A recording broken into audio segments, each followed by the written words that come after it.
विराजमान शब्द स्वरूप परम पूज्य स्वामी जी महाराज के श्री चरणों में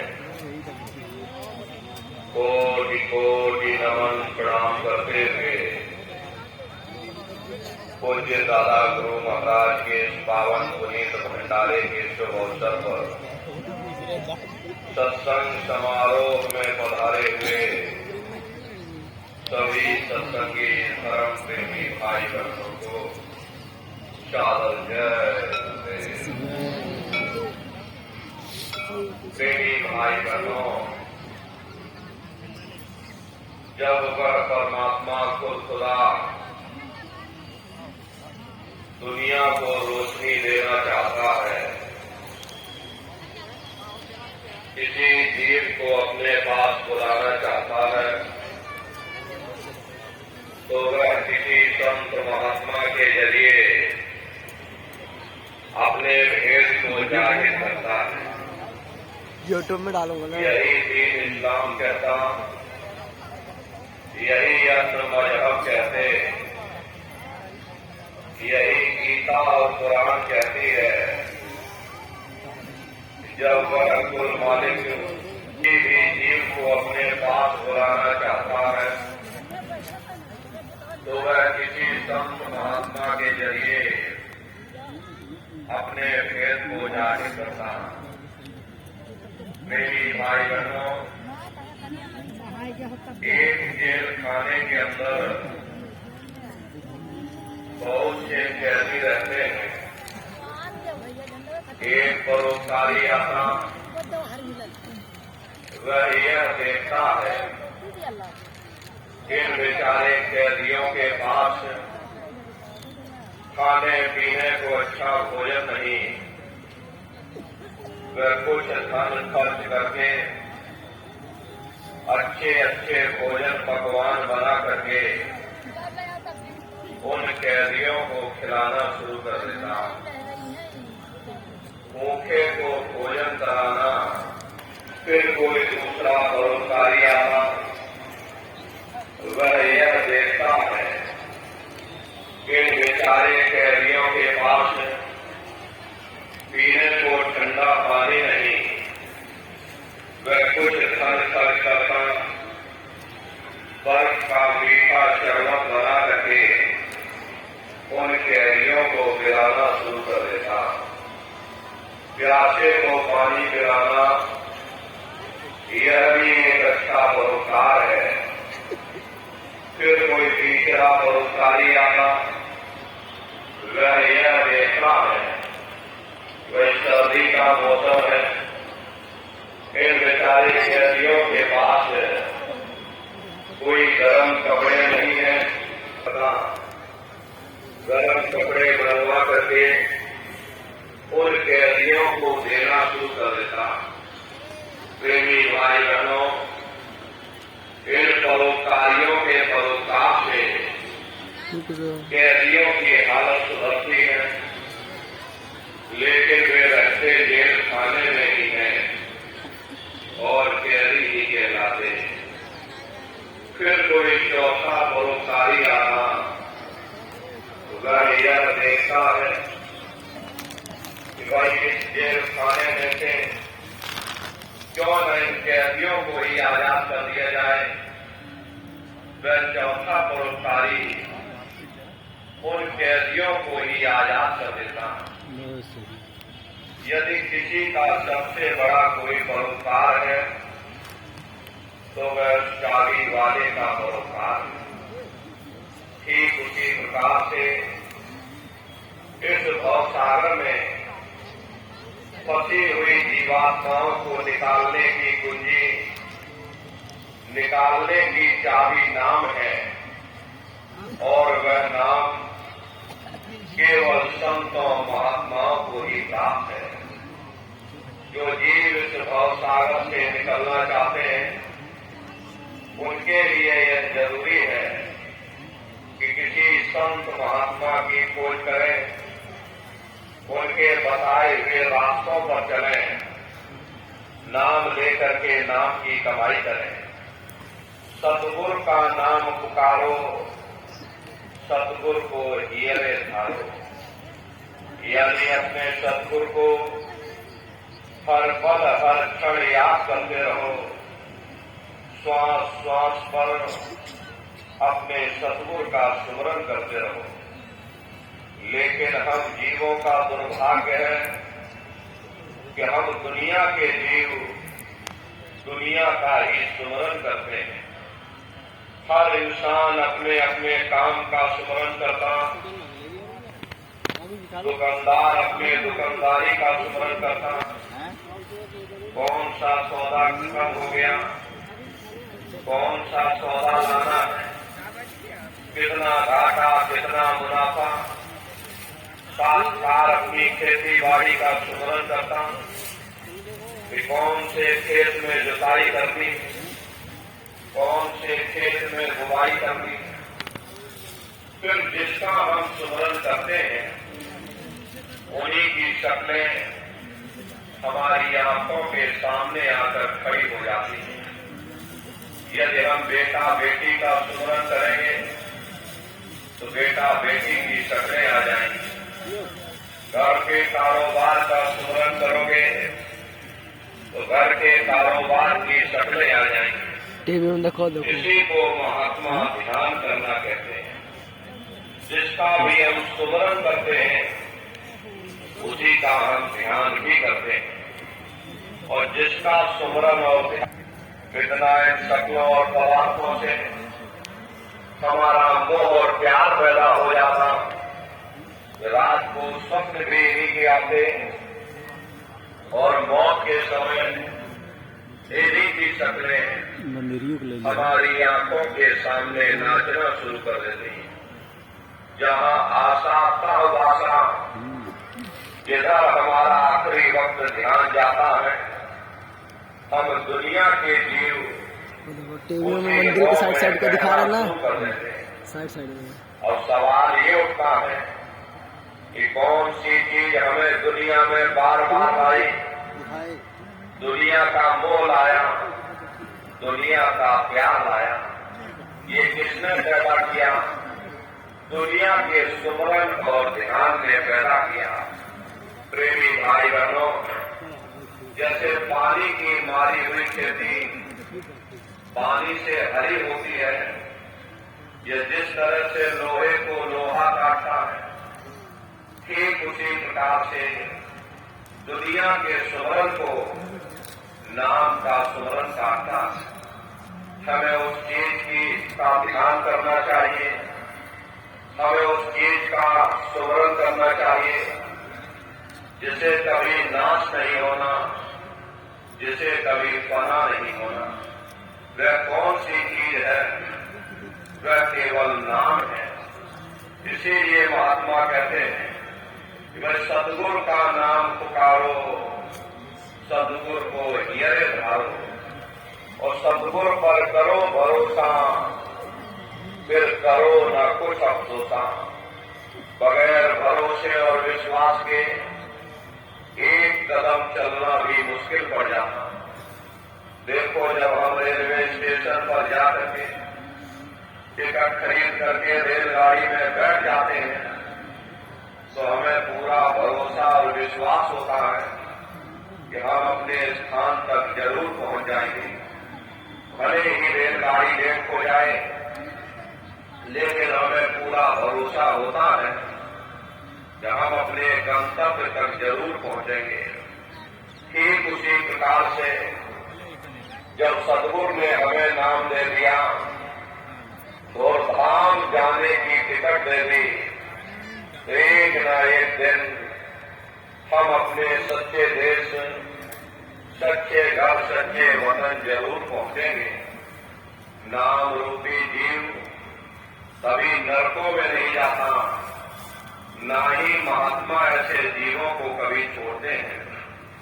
वैसे महात्मा हर पल हर क्षण अपने जीवों की संभाल करते रहते हैं, लेकिन हमें पूरा भरोसा और विश्वास तब होता है जब हम अपने अंदर जा करके अपने सद्गुरु के नूरी स्वरूप का दर्शन कर लेते हैं। उससे पहले कोई कह दे महात्मा जी ठीक नहीं, तो हमारा भरोसा टूट जाएगा। फिर कोई कह दे कि महात्मा जी बिल्कुल सच्चे और पक्के हैं, तो भरोसा हमारा फिर कायम हो जाएगा। लेकिन जब आप अपने अंदर जा करके अपने सद्गुरु के नूरी स्वरूप का दर्शन कर लोगे, फिर चाहे सारी दुनिया एक होकर के सद्गुरु को बुरा भला कहे, हमारा भरोसा नहीं टूटेगा, हमारा विश्वास नहीं टूटेगा। इसीलिए महात्मा कहते हैं कि शिष्य तुम्हारा धर्म है, तुम सद्गुरु की मौज में रहना सीखो, उनकी रजा में रहना सीखो, उनके हुक्म पर चलना सीखो, फिर चाहे कैसा भी हुक्म हो। अगर सद्गुरु कोई हुक्म देता है तो उसके लिए वह जिम्मेदार होगा। संत महात्मा फकीर कभी किसी को नाजायज हुक्म नहीं देते। देखिए, गुरु नानक देव जी महाराज ने मुर्दा खाने का हुक्म दिया। एक गुरु अंगद देव जी निकले जिन्होंने ये कहा, हुजूर मैं सिर की तरफ से खाऊं या पैर की तरफ से खाऊं। हालांकि वो हलवा था, उन्हें तो परीक्षा लेनी थी, लेकिन परीक्षा के समय में एक ही चेला निकला, बाकी सब चेले चपाटे भाग गए। कहने का मतलब ये है कि मुर्शिद का जो भी हुक्म होता है, तालिब के लिए वही हदीस होता है, वही वेद होता है, वही कुरान होता है। इसीलिए महात्मा समझाते हैं कि शिष्य तुम्हारा धर्म है, तुम सद्गुरु की मौज में रहना सीखो, उनकी रजा में रहना सीखो, उनके हुक्म पर चलना सीखो, उनसे रूठो मत। कई दफे देखा गया हम छोटी छोटी बातों को लेकर के अपने सद्गुरु से ही रूठ करके बैठ जाते हैं। अगर मुकदमा नहीं जीते, कह दिया जी छोड़ो गुरुजी को, गुरुजी दया कृपा नहीं कर रहे। चुनाव नहीं जीते, अजी छोड़ो गुरुजी को, चलो कोई दूसरा गुरु करेंगे, गुरुजी दया कृपा नहीं कर रहे। बेटा बेटी नहीं हुए, कहे छोड़ो गुरुजी को, गुरुजी दया कृपा नहीं कर रहे, चलो कोई चौथा गुरु करेंगे। यहां तक कि आपकी भैंस भैंसियां मर गई, सारा दोष आपने गुरुजी पर मर दिया।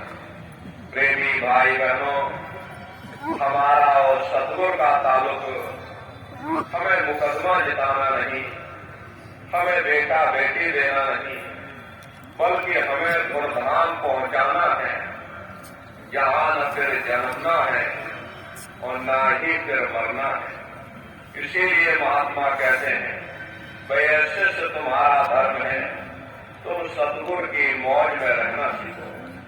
क्योंकि सद्गुरु बेगरज होता है, वह हमसे कोई इनाम नहीं मांगता, वह निस्वार्थ भाव से हमारी आपकी सेवा करता है। सद्गुरु वो आईना है, आईने को कोई दुख नहीं, चाहे कोई देखे या न देखे। आईना देखने वाले को जरूर दुख सुख की अनुभूति होती है। अगर हंसता हुआ देखेगा, हंसता नजर आएगा, और अगर रोता हुआ देखेगा तो रोता नजर आएगा। सद्गुरु गति अब सुन मोते, कई जात न रंचक मोसे। संतों महात्माओं की गतिमति को कोई बयान नहीं कर सकता। इस भूल भरम अज्ञान के देश में संत महात्मा फकीर किस तरह से जीवों को पार लगाते हैं। देखो, महात्मा कह रहे कि 10वें में खेचे नौते, फिर एक करे तो दोते। महात्मा हमारे पहले हुए ख्याल को इन 9 द्वारों से समेट करके यहाँ 10वें द्वार पर एकाग्र करते हैं। फिर हमें शब्द की लज्जत देते। महात्मा समझाते हैं कि तुम करोड़ों जन्म जन्मांतरों से अलग अलग योनियों में भटकते चले आ रहे हैं। कभी सांप, कभी नेवला, कभी कुत्ता, कभी बिल्ली बनते चले आ रहे हैं। बड़े सौभाग्य से तुमको ये मनुष्य शरीर मिला और ये मनुष्य शरीर 84 से निकलने का एकमात्र दरवाजा है। बड़े ही सौभाग्य से तुम इस दरवाजे पर आ गए। अब तुम्हें क्या करना है? 9 द्वारों को खाली करो और 10वें द्वार पर एकाग्र हो जाओ, क्योंकि जो नाम हमें मुक्ति देता है वह 9 द्वारों में नहीं मिलेगा। इन 9 द्वारों में केवल देवी देवताओं का ही वास है। ये 9 द्वार कौन कौन से? 2 आंख, 2 कान, 2 नाक के सुराख, 1 मुंह और 2 मलमूत्र का रास्ता, ये शरीर के 9 दरवाजे हैं। और तुम्हारी ये जीवात्मा 10वें द्वार पर दोनों आंखों के मध्य भाग में बैठी है और यहीं पर बैठ करके जीवात्मा अपने प्रकाश को 9 दरवाजों में फैलाती है, जिससे तुम्हारा ये शरीर चलता है। तो महात्मा यही कहते हैं कि जीवात्मा के फैले हुए प्रकाश को 9 द्वारों से समेटो और 10वें द्वार पर एकाग्र कर लो। शब्दार्थ कोय पिलावे, जमपुर से पेट बचावे। जब हम अपने फैले हुए ख्याल को 9 द्वारों से समेट करके यहाँ 10वें द्वार पर एकाग्र कर लेंगे तो हमें शब्द की लज्जत मिलना शुरू हो जाएगी। उस नाम की लज्जत मिलना शुरू हो जाएगी। जैसे जैसे नाम की लज्जत मिलेगी, जैसे जैसे हमको शब्द सुनाई पड़ने लग जाएगा, हमारा ये मन अपने आप दुनिया के भोग और रोग को छोड़ देगा। प्रेमी भाई बहनों, त्याग किसी के अंदर प्रेम पैदा नहीं करता, बल्कि प्रेम ही हमारे अंदर त्याग पैदा करता है। जिस धन दौलत के लिए हम रात दिन भटकते और रहते हैं, जिस मान बढ़ाई के लिए हमने न जाने कितनी रातें जाग करके काट दी, जब हमें वो नाम की लज्जत मिल जाएगी तो इधर से हमारा ध्यान हट जाएगा। इसका फायदा क्या होगा? जमपुर से पेड़ बचावे, हम यमदूतों के हाथों से बच जाएंगे। हम जन्म मरण के बंधनों से आजाद हो जाएंगे और हम अपने मालिक से मिलने के लिए काबिल हो जाएंगे। घर अगम तो ही दर्शावे, मारग सब तो ही लिखावे। जो संगत उनकी करते सो जग से तभी न डरते। जो जीव महात्माओं की संगत और सोहबत में आकर के नाम की लज्जत लेने में लग जाते हैं, उनके अंदर से दुनिया का सब लोक लाज निकल जाता है। अगर हम लोक लाज के अधीन होकर के उस मालिक की भक्ति करेंगे तो इसका मतलब है हमारे अंदर अभी मालिक से मिलने का प्रेम और प्यार पैदा नहीं हुआ। देखो हुजूर राय साहब शालिग्राम जी महाराज, आपका कोई मामूली ओहदा नहीं था। आप उन दिनों में उत्तर प्रदेश के पोस्ट मास्टर जनरल हुआ करते थे। पोस्ट मास्टर जनरल का ओहदा अपने आप में बड़ा रुतबेदार ओहदा हुआ करता था, लेकिन आप अपने गुरु की सेवा में इस कदर से लीन थे कि आप आगरा में ही गुरु महाराज के घर से 2.5 किलोमीटर दूर यमुना नदी से पानी की गगरी भर करके अपने गुरु जी के स्नान के लिए लाया करते थे। जिस बाजार से आप हो करके गुजरते थे वह बाजार आपकी बिरादरी वालों का था। बिरादरी वालों ने ताने मारने शुरू कर दिए, इतना बड़ा अफसर हो करके इसकी मती को क्या हो गया, ये यहाँ पड़ा हुआ है, साधुओं के पीछे दौड़ लगाता, जब आपको इस बात का पता चला तो आपने अपने पैरों में घुंघरू बांध ली ताकि जिसको ना पता चला हो उसको भी पता चल जाए। इसको कहते हैं सच्चा प्रेम, जिसके हृदय में प्रेम का चिराग जल जाता है। वे दुनिया के तानों वालों का लोक लाज की परवाह नहीं करते। अरे प्रेम ऐसा होना चाहिए, माता को जैसे पुत्र प्यारा और कामी को कामिन जान, मछली को जैसे नीर धारा, चाहते को जैसे स्वाद समान। ऐसा गुर प्यारा जब होगा तब कुछ आगे रात चला। जैसे माता को अपने पुत्र से प्रेम होता है, मछली को नीर से होता, पतंगे को दीपक से होता। तुम दीपक में भई पतंगा, भस्म किया मन तुम्हारे संगा। तुम सूरज में किरनी आई, तुमसे निक्षी तुम ही समाई। पतंगा ये नहीं देखता ये दीपक राजा के घर जल रहा या कंगाल के घर जल रहा।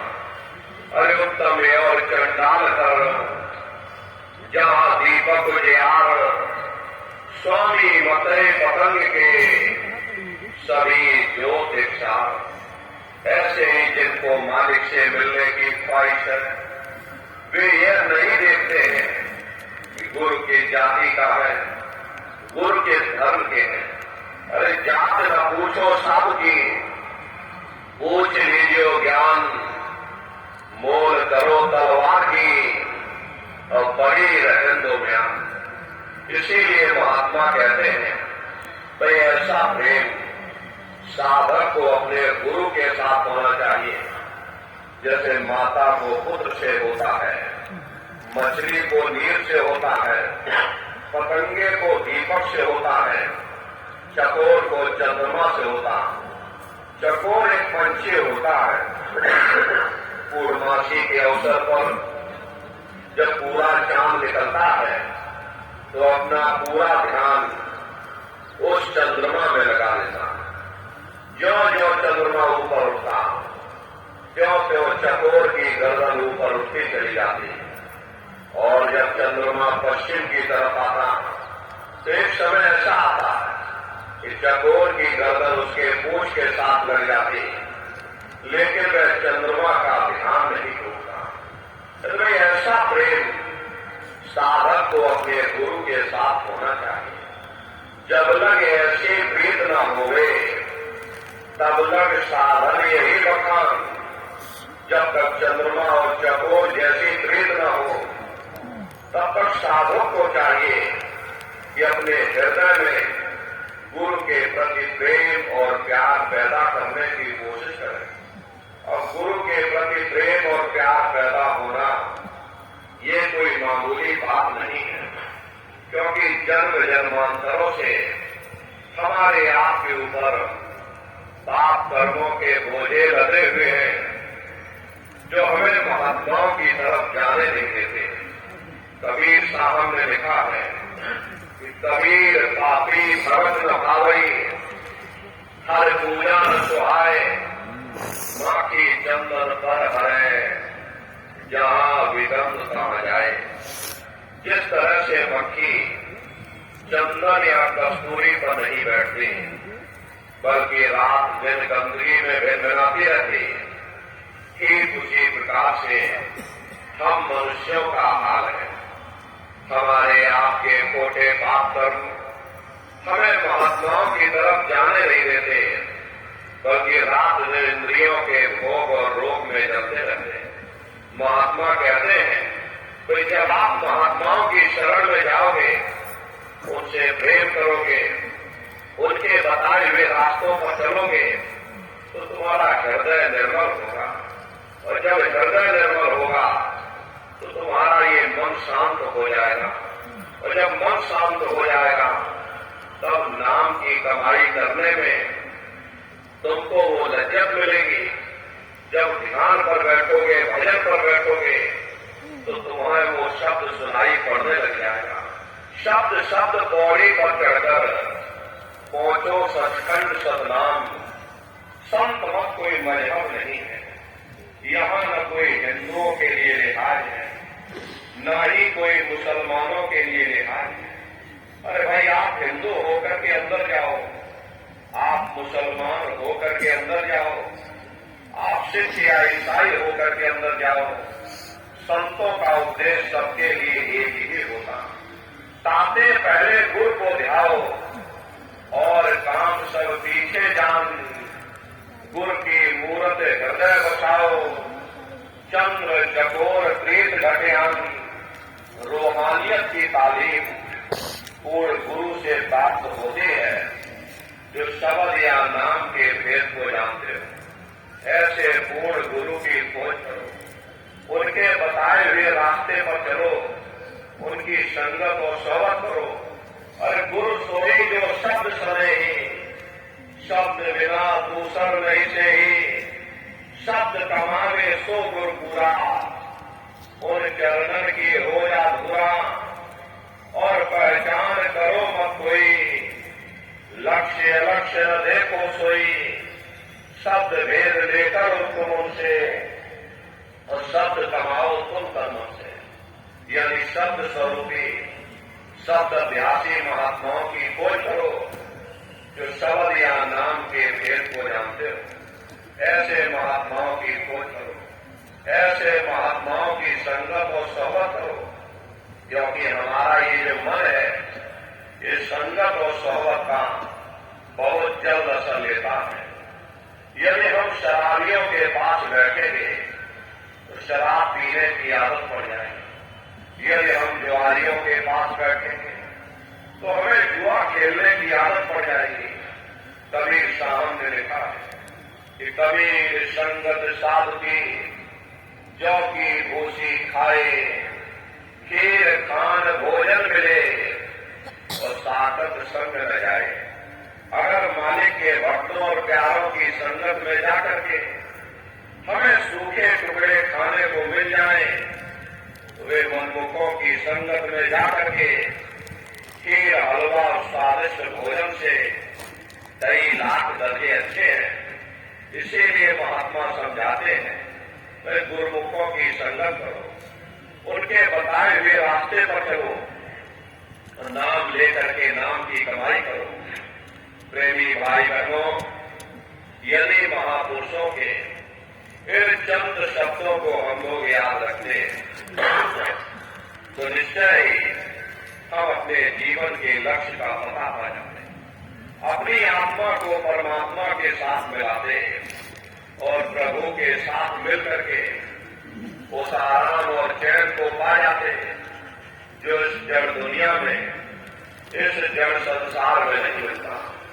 हम आप इस जड़ संसार में सुख और प्रेम की खोज में रात दिन भटकते रहे, परंतु वह सच्चा सुख और सच्चा प्रेम हमारे आपके अंदर है, न कि बाहर। ये सूरज चांद सितारे, ये जमीन, ये आसमान, ये देवी और ये देवता, जिनको हम आप अपनी जड़ आंखों से देख रहे हैं, यदि अंदर की दृष्टि खोल करके देखें तो ऐसे अनगिनत सूरज चांद सितारों के पास पहुंच जावे, जहां प्रकाश ही प्रकाश, नूर ही नूर झलकता है।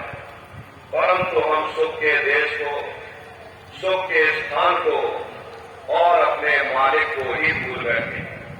जा घट प्रेम का संचय, सो घट ज्ञान मसान। जैसे खाल लोहार की और श्वास लेत गिरता, ये कुदरती कारखाना देख करके कैसे जमीनी आसमानी पसारा चला, कौन इसका करतार है, कहाँ व्यक्तिता हुआ, कैसे उससे मिला जाए।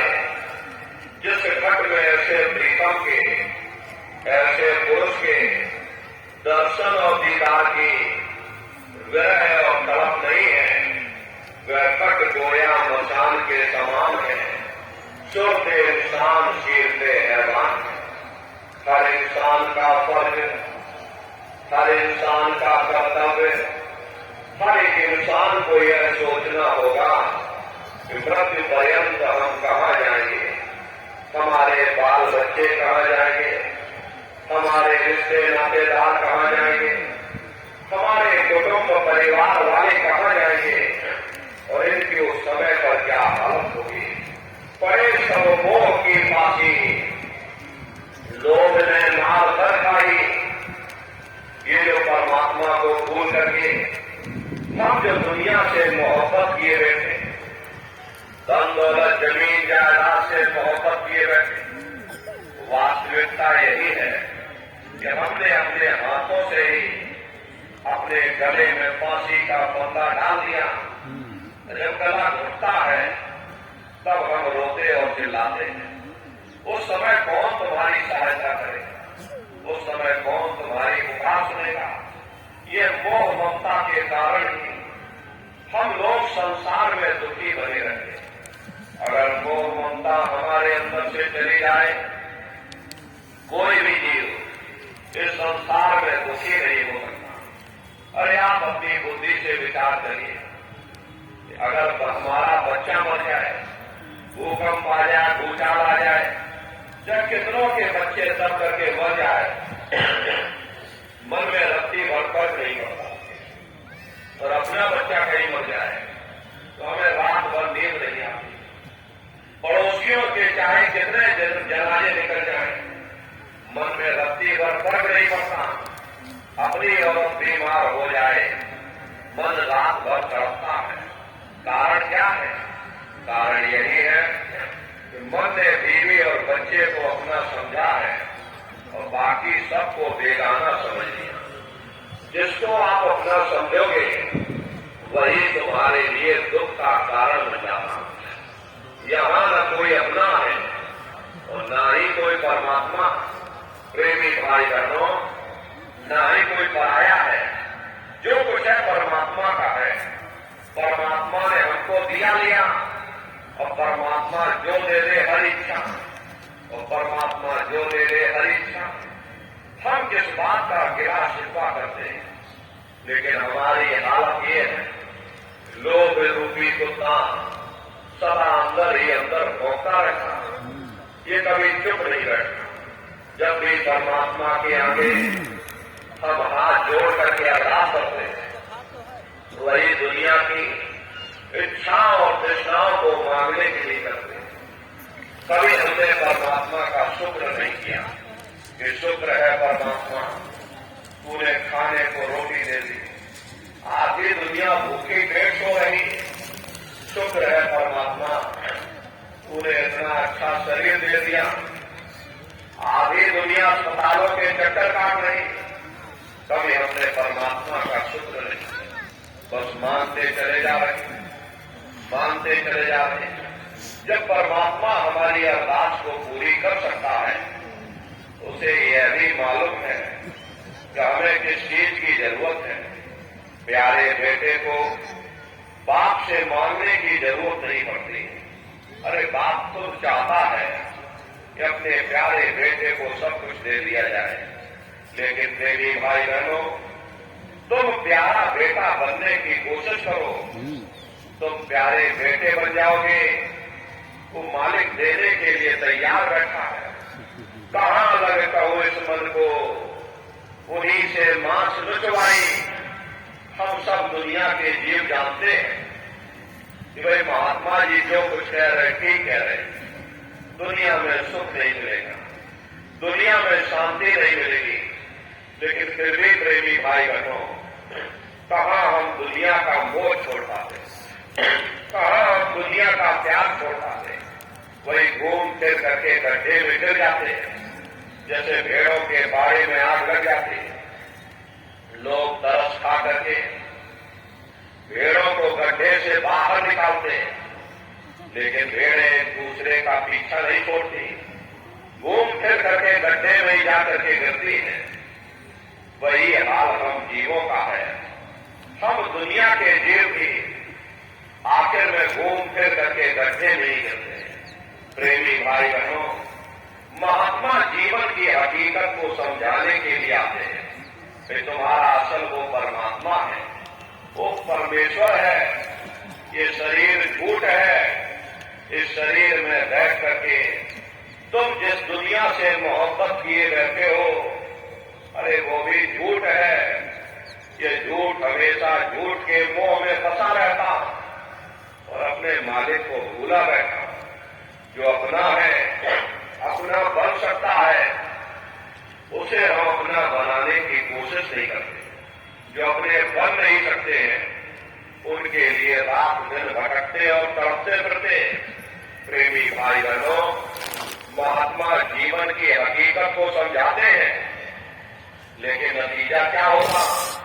शर्मत का सिर काट दिया, मंसूर को सूली पर चढ़ा दिया, तबरेज की जीते जी खान खिंचवा दी गई, मीरा को जहर का प्याला दे दिया। अरे उन महात्माओं का क्या कसूर था? महात्मा कोई कौम नहीं बनाते, महात्मा कोई मजहब नहीं बनाते। ये जितने हमारे मजहब हैं, चाहे हिंदू धर्म हो, चाहे मुसलमान धर्म हो, जितने हमारे मजहब हैं, इनके जितने रीत रिवाज हैं, जितना रहन सहन का तरीका है, जितनी शरीयतें हैं, हमें जरूर अलग अलग नजर आती हैं, लेकिन उसके अंदर जो रूहानियत छिपी हुई है, वो रूहानियत असलियत है। वो हर मजहब की तह के अंदर एक ही चीज होती है। संत महात्मा फकीर केवल उस रूहानियत को समझाने की कोशिश करते। अरे आप तमाम जिंदगी उस रूहानियत का प्रचार करते हैं। रूहानियत और शरीयत का आपस में वैसा ही रिश्ता होता है जैसा जेवरों का जेवरों के डिब्बों के साथ होता है। कीमत जेवरों की होती है, डिब्बे की नहीं। तलवार को काम आनी होती है, म्यान को नहीं। ठीक उसी प्रकार से हमें जो कुछ भी प्राप्त होगा, उस रूहानियत से प्राप्त होगा। जब हम रूहानियत से दूर हो जाते हैं, तब आहिस्ता आहिस्ता हम शरीयत के कैदी बन जाते हैं, शरीयत के गुलाम बन जाते हैं। वह शरीयत धर्म के ठेकेदारों के हाथों में चली जाती, वे हमें बाहर मुखी कर देते, कर्म कांडों में उलझा देते। न किसी को रूहानियत की समझ होती है, न ही कोई समझाने की कोशिश करता। ये लोग हमें इतना बाहर मुखी कर देते, इतना कर्म कांडों में उलझा देते हैं, ताकि उनका भी रोजगार चलता रहे। जिस चीज को हासिल करके हमें सुख प्राप्त करना है, उस ओर हमारा ध्यान ही नहीं जाता। सुख तो परमात्मा की भक्ति में, परमात्मा के प्यार में मिलेगा। इसीलिए महात्मा कहते हैं कि सूरत सुन पातरी, तेरा धनी बसे आकाश। यह जीवात्माओं, तुम्हारा पति वो परमात्मा है, वो परमेश्वर है जिसने अंड खंड ब्रह्मांड की रचना की। अरे जितना अर्सा, जितना समय तुम्हारा ध्यान उस मालिक की भक्ति में लगा रहेगा, हम दुनिया में 2-4 दिन जरूर सुख हासिल कर सकते हैं। अगर तुम सुख पाना चाहते हो, अगर तुम शांति पाना चाहते हो, तो उस परमात्मा की भक्ति करो। प्रेमी भाई बहनों, इस नासवान जगत में न कभी किसी को सुख मिला और न ही कभी भविष्य में मिल सकता। हम लोग सुख के पीछे दौड़ते रहते हैं कि कहीं किसी जगह हमको सुख मिल जाए, कहीं किसी जगह हमको शांति मिल जाए। लेकिन प्रेमी भाई बहनों, इस संसार में जो हम लोग सुख के पीछे दौड़ते हैं, ये सुख क्षणिक है और क्षणिक चीजों का सुख और आराम केवल क्षणिक ही हो सकता है। जितना इसके आने में हमें खुशी महसूस होती है, उतना इसके जाने में भी हमें दुख भी महसूस होता है। अरे आप अपनी बुद्धि से विचार करिएगा, जब किसी की शादी होती है, मन में बड़ी भारी खुशी होती है, ये मन हमारा पूरा नहीं समाता, लेकिन यदि शादी के बाद उसी साथी के साथ कोई अनबन हो जाए, मन मुटाव या झगड़ा हो जाए, तो मन में भय पैदा हो जाता है कि कहीं साथी हमारा बदकाम न निकल जाए, हमें छोड़ करके चला न जाए, शराबी कबाबी और जुआरी न बन जाए। दुनिया भर का भय मन में समा जाता, दुनिया भर की चिंताएं मन में समा जाती। चिंता चिता समान, चिंता से बढ़ करके दुनिया में कोई दूसरा रोग नहीं। सिर्फ चिंता के कारण फिर हम लोग दुखी हो जाते हैं, फिर हम बेटे बेटियों में सुख ढूंढते हैं। जब बाल बच्चे पैदा होते हैं, मन में बड़ी भारी खुशी होती है, मन फूला नहीं समाता। अड़ोस पड़ोस वालों को बुला करके ढोलक मजीरा बजा बजा करके नाचते हैं, लड्डू पूरी पकवान बना बना करके खिलाते हैं। लेकिन वही बच्चे अगर बड़े होकर के नालायक निकल जाए, माँ बाप का कहना न माने, उनका आदर सत्कार न करें, शराबी कबाबी और जुआरी बन जाए, तो वही औलाद हमारे लिए दुख का कारण बन जाती है। फिर हम लोग हुकूमत के नशे में सुख ढूंढते हैं। जिस वक्त लोग हमारी वाह वाह करते हैं, गले में लंबी चौड़ी फूलों की मालाएं डालते हैं, ये मन हमारा फूला नहीं समाता। लेकिन उन नेताओं का भी इतिहास हमारी आंखों के सामने है। जिस वक्त लोग उन्हें गोलियों का शिकार बना देते, पकड़ करके उनको जेल खाने में डाल देते, अखबारों में उनकी मट्टियां पल्ली कर देते, वही हुकूमत हमारे लिए दुख का कारण बन जाती है। फिर हम दुनिया के जीव इंद्रियों के भोग और वासनाओं में सुख ढूंढते हैं।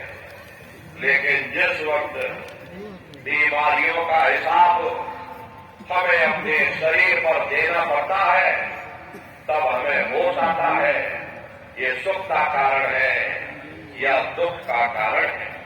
इसीलिए महात्मा कहते हैं कि भाई आप इस नाशवान जगत में नाशवान क्षय पदार्थों से कभी सुख हासिल नहीं कर सकते, कभी शांति प्राप्त नहीं कर सकते। प्रेमी भाई बहनों, कभी कभी मन में ख्याल आता है कि शायद जिन दिनों महात्मा आए थे तब दुनिया की हालत इतनी अच्छी न रही होगी, इसीलिए महात्मा दुखी दुखी चिल्लाते रहते हैं। अब हमने 100 सालों के अंदर इतनी तरक्की कर ली। पहले हम झोपड़ियों में रहते थे या एक आध कोठरियों में पूरा परिवार रहा करता, खेती बाड़ी भी लोग हाथों से पैरों से किया करते थे। 15-20 मील के अंदर हमारी सारी दुनिया थी, हम उसी में गुजारा करके मर जाते थे। लेकिन हमने 100 सालों के अंदर देखो इतनी तरक्की कर ली, बड़ी बड़ी कोठियां बनवा ली, बड़े बड़े मकान बनवा लिए, खेती बाड़ी के लिए भी बड़े बड़े ट्रैक्टर आ गए, तरह तरह की रासायनिक खादें कीटनाशक दवाइयां आ गई, बीमारी दूर करने के लिए बड़े बड़े अस्पताल बन गए, बड़े बड़े डॉक्टर आ गए। फिर भी महात्मा हमें दुखी क्यों कहते हैं? जब हमने इतनी तरक्की कर ली, 100 सालों के अंदर हमने इतना विकास कर लिया, फिर भी आखिर हम दुखी क्यों हैं? महात्मा हमें दुखी क्यों कहते हैं? प्रेमी भाई बहनों, आप अपनी बुद्धि से जरा विचार करिएगा। जब हम लोग झोपड़ियों में रहा करते थे, पूरा परिवार एक साथ रहा करता था, आपस में एक दूसरे से प्रेम था। शाम को थके हारे जब घर पर वापस आते थे, प्रेम के साथ भोजन करते थे, गा बजा करके निश्चिंत होकर के सो जाते थे।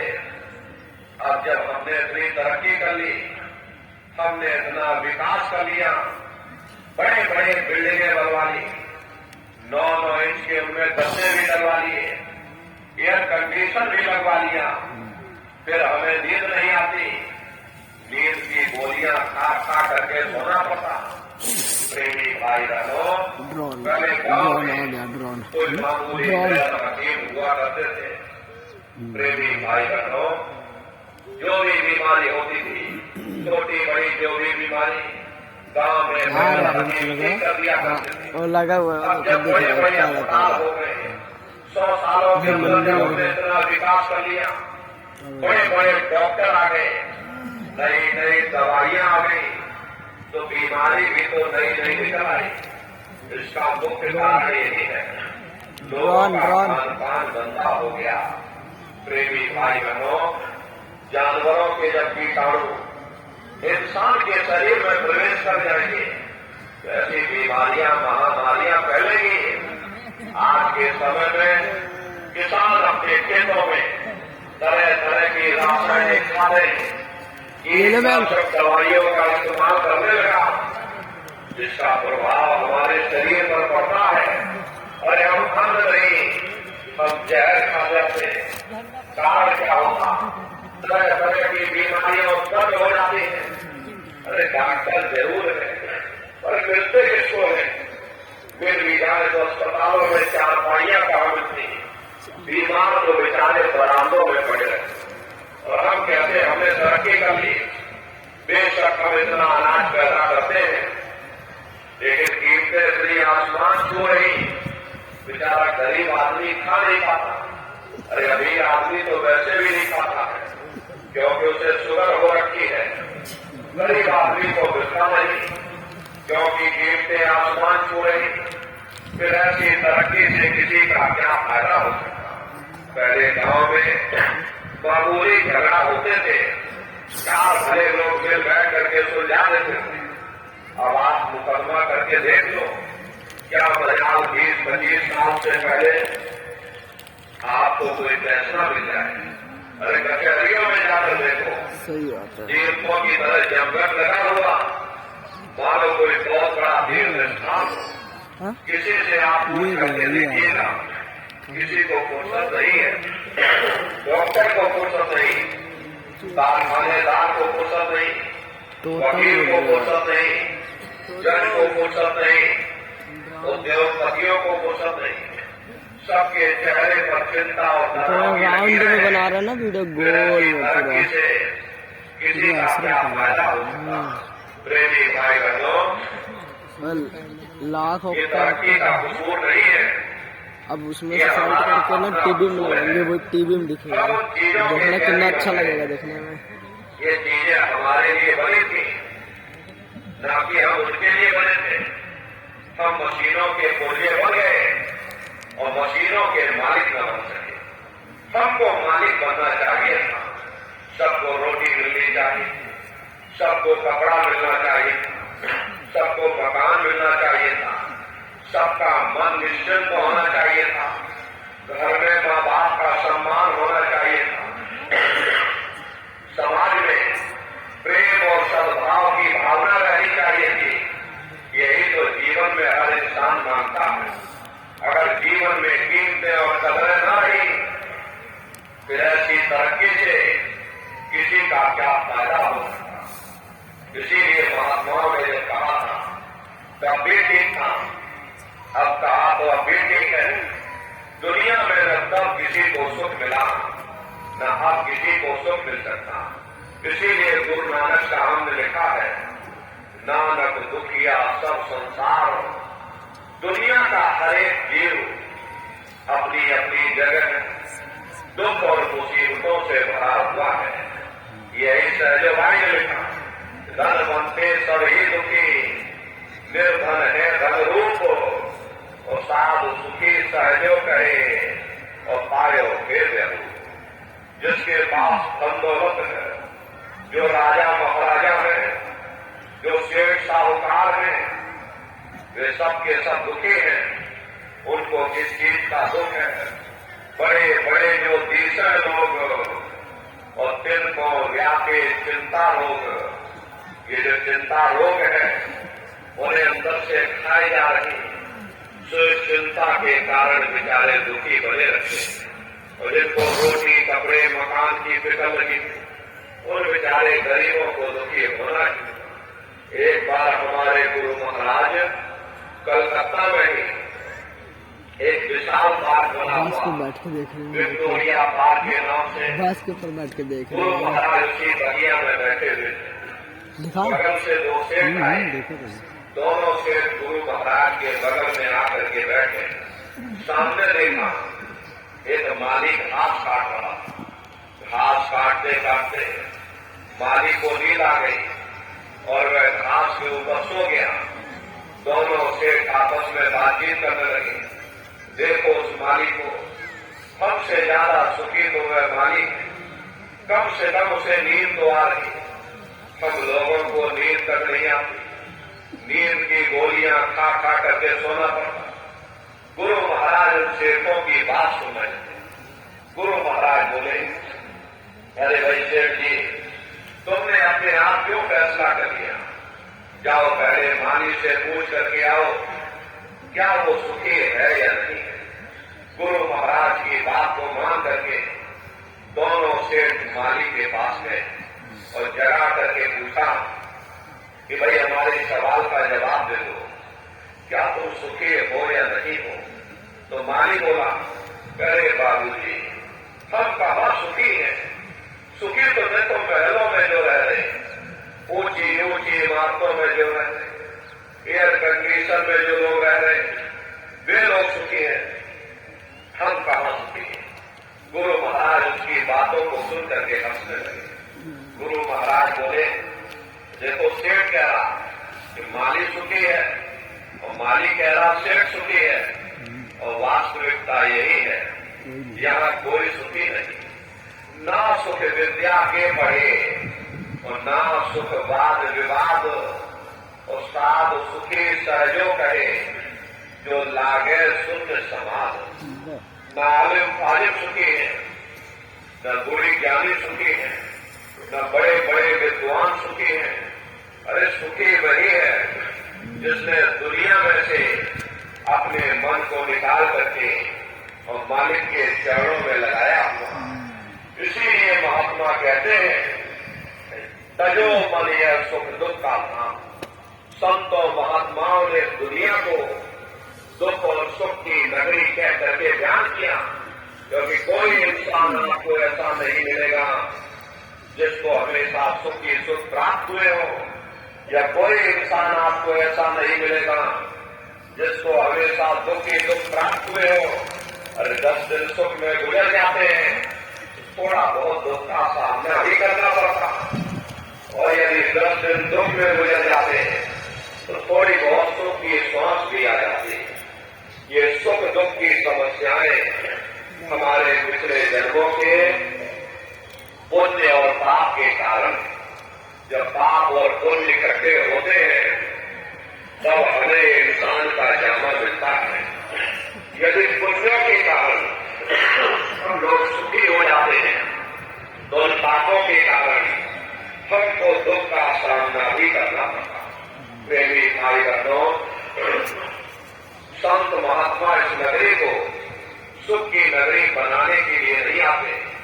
अगर संतों महात्माओं का दुनिया में आने का यही एक लक्ष्य होता कि दुनिया सुख की नगरी बन जाए, तो अब तक जरूर बन जानी चाहिए थी। इतिहास गवाह है, हर कौम हर मजहब में, हर मुल्क हर वक्त में किस किस चोटी के महात्मा आए, लेकिन उनके आने के बावजूद कि दुनिया आज तक सुख की नगरी न बन सकी, तो हम आप क्या सोच करके बैठे इस दुनिया को सुख की नगरी बना सकेंगे? प्रेमी भाई बहनों, इस दुनिया के कांटे बांटे हम चाहे कितने भी क्यों न इकट्ठे कर लें, कभी कामयाब नहीं हो सकते। अगर हिम्मत करके हम अपने पांवों में ही जूतियां पहन लें तो दुनिया के कांटे हम पर असर नहीं कर सकते। ये सुख दुख की समस्याएं हमारे पिछले जन्मों के पुण्य और पाप के कारण है। जब पाप और पुण्य इकट्ठे होते हैं तो हमें इंसान का जामा मिलता है। यदि पुण्यों के कारण हम सुखी हो जाते हैं तो उन पापों के कारण हमको दुख का सामना भी करना पड़ता है। प्रेमी भाई बहनों, संत महात्मा इस नगरी को सुख की नगरी बनाने के लिए नहीं आते। अगर संतों महात्माओं का दुनिया में आने का यही एक लक्ष्य होता कि दुनिया सुख की नगरी बन जाए, अब तक जरूर बन जानी चाहिए थी। ये दुनिया के कांटे माटे हम चाहे कितने इकट्ठे कर लें, कभी कामयाब नहीं हो सकते। लेकिन अगर हिम्मत करके हम अपने पांवों में जूतियां पहन लें, दुनिया के कांटे हम पर असर नहीं कर सकते। इसीलिए महात्मा कहते हैं, भाई लगो तो अब चढ़कर सतनाम। अगर तुम सुख पाना चाहते हो, अगर तुम शांति पाना चाहते हो, तो सतनाम की खोज करो, उस परमात्मा की भक्ति करो। क्योंकि जितना समय तुम्हारा ये ध्यान उस मालिक की भक्ति में लगा रहेगा, हम दुनिया में 2-4 दिन जरूर सुख हासिल कर सकते हैं। और अगर तुम्हारा ध्यान मालिक की भक्ति की तरफ से हट जाएगा, दुनिया तुम्हारे लिए दुख का रूप बन करके खड़ी हो जाएगी। आप अपनी बुद्धि से जरा विचार करिएगा। एक छोटा सा बच्चा अपने पिता की उंगली पकड़ करके मेला या नुमाइश में घूमने जाता है। उसे मेले की हर साजो सामान बड़ी खूबसूरत नजर आती है। किसी जगह खेल खिलौनों की दुकानें लगी हुई हैं, कई गुड्डे गुड़ियों की दुकानें लगी, कई मिठाई और पकवान की दुकानें लगी। वह बच्चा सोचता है कि शायद ये खुशी हमको मेले के साजो सामान से प्राप्त हो रही है। और अगर भूल करके भी वो बच्चा अपने पिता की उंगली छोड़ देता, तो साजो सामान उसी जगह रहता, लेकिन बच्चा रोने चिल्लाने चीखने लगता।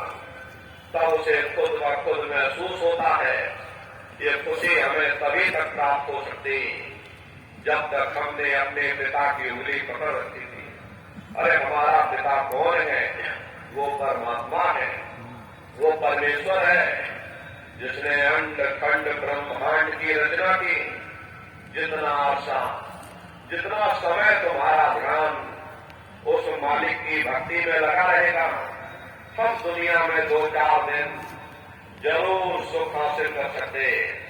और अगर हमारा ध्यान उस मालिक की भक्ति की तरफ से हट जाएगा, तो सारी दुनिया हमारे लिए दुख का रूप बन करके खड़ी हो जाएगी।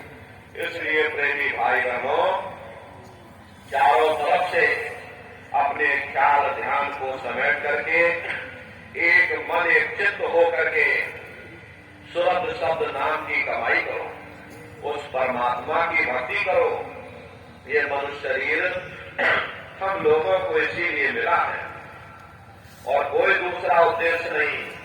मनुष्य शरीर पाने का एकमात्र यही उद्देश्य है, भाई अब की बार तुमको ये मौका मिल गया।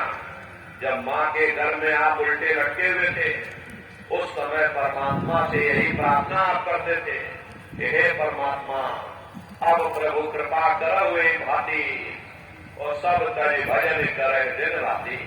हे मालिक, इस बार हमको मौका दे दो, इस बार हमको मनुष्य शरीर दे दो। हम भजन करेंगे, भक्ति करेंगे, हम अपनी जीवात्मा का कल्याण करेंगे। तो परमात्मा ने तुम्हारी पुकार सुन ली, तुमको ये सुंदर सा मनुष्य शरीर दे दिया और कह करके भेजा कि भाई ये मनुष्य शरीर कि मैंने तुमको कुछ समय के लिए दिया है, और तुम अपनी जीवात्मा को मेरे शरीर में बैठा करके उस मालिक की भक्ति करके समय रहते अपनी जीवात्मा का कल्याण करा लेना। मैंने कुछ समय के लिए तुम सबको एक किराए का मकान दिया। जब समय पूरा होगा तो मैं अपने सिपाहियों को भेजूंगा और उस समय पर तुम मेरे किराए के मकान को खाली कर देना। लेकिन इतना ध्यान रखना कि जैसा साफ सुथरा मैंने तुमको ये किराए का मकान दिया है, वैसा ही साफ सुथरा तुम मुझको वापस लौटाना। लेकिन इस किराए के मकान में बैठ करके इन्होंने अच्छे बुरे खोटे पाप कर्म कर डाले। मेरे किराए के मकान को इन्होंने अपने कर्मों से गंदा कर दिया, इसलिए कर्मों की सजा इनको मिलेगी। ले जाओ इनको फलाने नरक में डाल दो। अरे महात्मा कभी झूठ नहीं बोलते। महात्माओं ने जब साधना किया और साधना करके जब ऊपर गए, ऊपर जा करके जब उन्होंने नरकों का हाल देखा तो हमारी आपकी जानकारी के लिए उन्होंने धर्म ग्रंथों में लिख दिया, लोह के खम्भ तपत के माही, और जहां जीव को ले वहां बड़े बड़े लोहे के खंभे डालना है। 1 मिनट 5-10 मिनट और ये खत्म हो ऐसे छोटे जीवों को उन्हीं खंभों पर लिटा दिया जाता, अजीब हाय हाय करके चिल्लाता है, तड़प तड़प जीव विलंब बुखारी और तपत खंभ दुखे हृदय भारी। असहनीय वेदना होती है, असहनीय दुख और दर्द होता, ये वहां रोता और चिल्लाता, लाखों लाख योजन मील तक तुम्हारे रोने चीखने चिल्लाने की आवाज उन नरकों से होकर के गुजरती है। लेकिन प्रेमी भाई बहनों, वहां कोई तुम्हारी पुकार सुनने वाला नहीं, कोई तुम्हारी दर्द भरी आवाज को सुनने वाला नहीं। नरकों की सजा पूरी करने के बाद में इन्हीं जीवात्माओं को 4 लाख योनियों में डाल दिया जाता, और 4 लाख योनियों में ये जीव अनंतों अनंत युगों तक के लिए, अनंतों अनंत समय के लिए 4 लाख योनियों में भटकता रहता। ये 4 खंड कौन कौन से? अंडज पिंडज उपमज स्थावर, ये 4 खाने हैं। इनकी 84 लाख योनियां होती। पहली श्रेणी पेड़ पौधों की आती है जिनके अंदर पानी का तत्व मौजूद होता। कभी ये भी मनुष्य हुआ करते थे, लेकिन आज अपने कर्मों का ये भोग पा रहे, एक जगह पेड़ बन के खड़े हुए। दूसरी श्रेणी कीड़े मकोड़ों की आती है जिनके अंदर पृथ्वी और अग्नि का तत्व मौजूद हो। तीसरी श्रेणी पंछियों की आती, चौथी चौपाई जानवरों की आती, और 5वीं स्वयं इंसानों की आती है जिसके अंदर 5 तत्व जल पृथ्वी अग्नि वायु